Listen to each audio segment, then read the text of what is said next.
வணக்கம். தங்கம் தொலைக்காட்சி செய்திக்காக செய்தியாளர் ஈஸ்வரன். இந்திய தேசிய காங்கிரஸ் சார்பில் மேல் விசாரத்தில் இன்று கண்டன ஆர்ப்பாட்டம் நடைபெற்றது.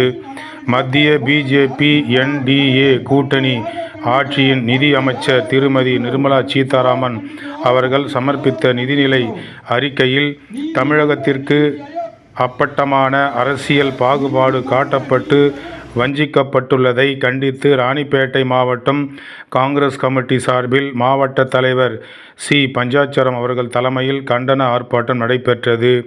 மாநில செயலாளர் அக்ராவரம் கே. பாஸ்கர், மாவட்ட செய்தி தொடர்பாளர் எஸ். அண்ணாதுரை, SC/ST துறை மாநில செயலாளர் நரேஷ் ஆகியோர் சிறப்பு கண்டன உரை நிகழ்த்தினர்.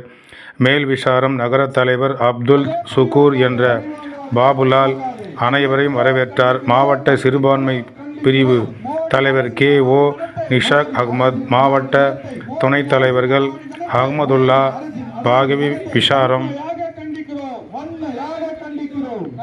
விநாயகம், முன்னாள் தலைவர் அப்துல் உசேன் ஆகியோர் நிகழ்ச்சியை ஒருங்கிணைத்தார்கள்.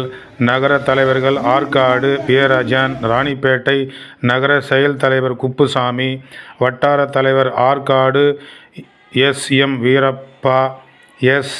புஷ்பராஜ், நெமிலி வட்டார தலைவர் டாக்டர் கோகுல், மாவட்ட பொதுச் செயலாளர் K. ஆனந்தன் ஆகியோர் முன்னிலை வகித்தனர். மற்றும் இந்திய தேசிய காங்கிரஸ் தொண்டர்கள் ஏராளமானோர் கலந்து கொண்டு மத்திய அரசாங்கத்திற்கு எதிர்ப்பாக கண்டன உரை நிகழ்த்தினர். செய்திக்காக ஈஸ்வரன்.